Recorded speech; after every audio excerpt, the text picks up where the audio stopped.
Masih di Apa Kabar Indonesia Pagi, pemirsa, kita lanjutkan perbincangan kita dengan Bu Iva selaku kriminolog. Kita ketahui ada fakta terbaru pemirsa yang menarik. Si pelaku pasca kejadian diduga melakukan video call dengan si korban, menangis kemudian meminta maaf agar laporannya dicabut. Nah, secara ilmu kriminologi, ini seperti apa sebetulnya kita akan tanya-tanya kepada Bu Iva. Bu Iva, tadi Anda mendengarkan apa yang saya sampaikan. Ini pelaku katanya video call nih Bu. Nangis, minta maaf, menyesali perbuatannya. Ini sebetulnya dari secara kriminologi seperti apa Bu menurut Anda? Biasanya begini, tindakan kriminal berencana itu prosesnya memang demikian. Jadi yang pertama adalah dia menentukan motifnya. Sebetulnya alasannya itu apa? Marah, dendam, benci, atau ingin memiliki sesuatu. Itu yang pertama. Yang kedua, dia akan mempelajari aktivitas rutin dari si calon korban. Kenapa dia harus mempelajari aktivitas rutinnya? Biar tahu di mana tempat atau bagaimana caranya dia itu melumpuhkan korban. Kemudian baru dia menentukan menggunakan apa dia untuk melumpuhkan. Lalu apalagi yang dilakukan? Ketika sudah kejadian, biasanya si pelaku akan mengevaluasi, mengontrol sukses nggak gitu ya.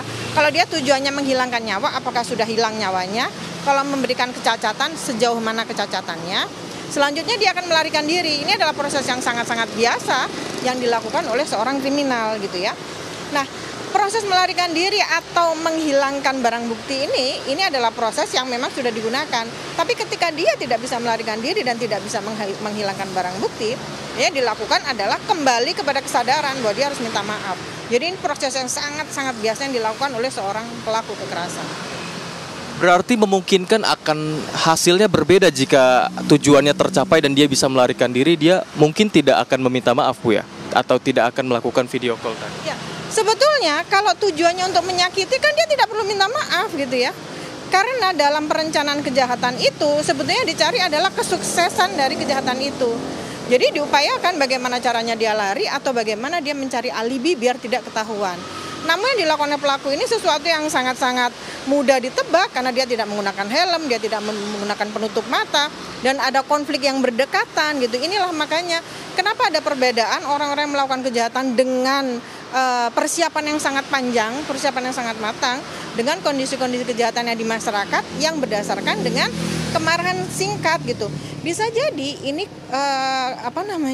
konfliknya sudah lama, tetapi cara memutuskan adalah cara memutuskan yang sangat-sangat singkat dan tidak dipikirkan, jadi secara impulsif seperti itu.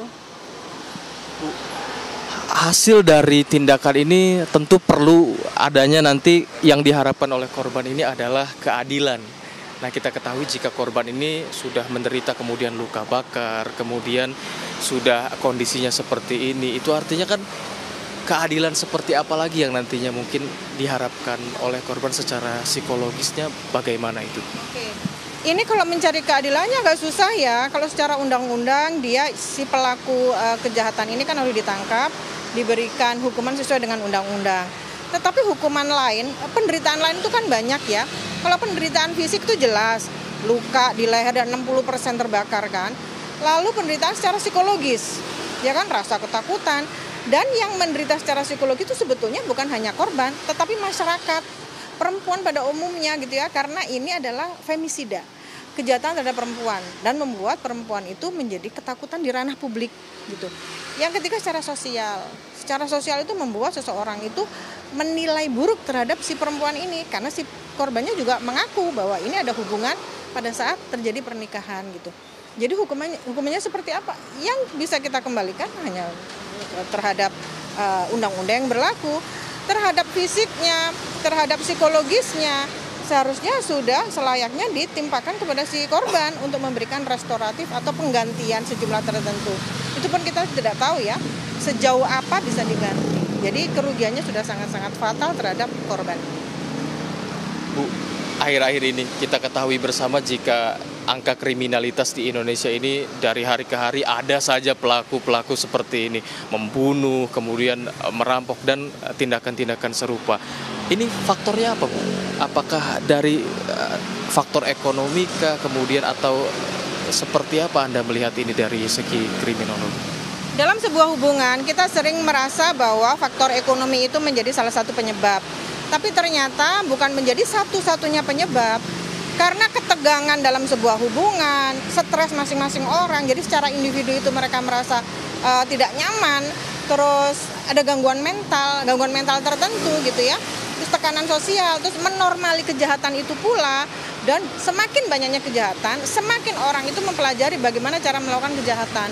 Artinya masyarakat kita tuh kan dalam kondisi kehilangan moral, nilai tidak ada, moral tidak ada. Pengetahuan terhadap hukum juga tidak ada. Ini membuat masyarakat menjadi melakukan kenekatan-kenekatan tertentu. Di samping itu tekanan hidup yang sangat-sangat luar biasa membuat seseorang itu menjadi impulsif, gitu ya. Dan ini kan tidak hanya dilakukan oleh orang-orang di kalangan bawah, orang di kalangan atas pun juga melakukan kejahatan. Artinya dalam kondisi psikologis tertentu mereka sedang mengalami tekanan yang sangat hebat dalam menjalani kehidupan ini. Baik, ini perbincangan sangat menarik. Nanti kita berbincang-bincang lagi di lain waktu karena memang waktunya sudah habis. Kita berbincang-bincang lagi di lain waktu. Terima kasih Bu Iva atas waktu dan kesempatannya. Nah pemirsa, itu tadi perbincangan kami dengan Bu Iva selaku kriminolog, di mana beliau menyatakan jika hal ini memang hal yang sudah sangat sering terjadi dan memang terdapat berbagai macam faktor sehingga pelaku ini melakukan tindakannya. Termasuk tadi pemirsa, ada fakta baru terungkap, si pelaku ini memvideo call si korban, melakukan minta maaf, menangis dan meminta korban mencabut laporannya. Ini disampaikan tadi oleh kriminolog Bu Iva, di mana ini mungkin hasilnya akan berbeda jika pelaku sukses melakukan misinya, pelaku sukses melarikan diri, namun ternyata skenario pelaku berkata lain. Cerita berbelok di mana pelaku harus diketahui identitasnya dan kemudian mencari jalan lain agar ia dapat dihilangkan laporannya oleh si korban dan kemudian bisa aman menurut pemikiran si pelaku. Untuk sementara demikian, Sira dan Vena, apa kabar Indonesia Pagi on Location? Kami kembalikan kepada Anda di studio. Baik, terima kasih Adi Mulya, informasi langsung dari Bekasi, Jawa Barat di lokasi TKP, kemudian perbincangannya dikupas tuntas bersama dengan kriminolog. Betul, Terima sangat kasih. menarik sekali ya Sangat perbincangannya. menarik sekali.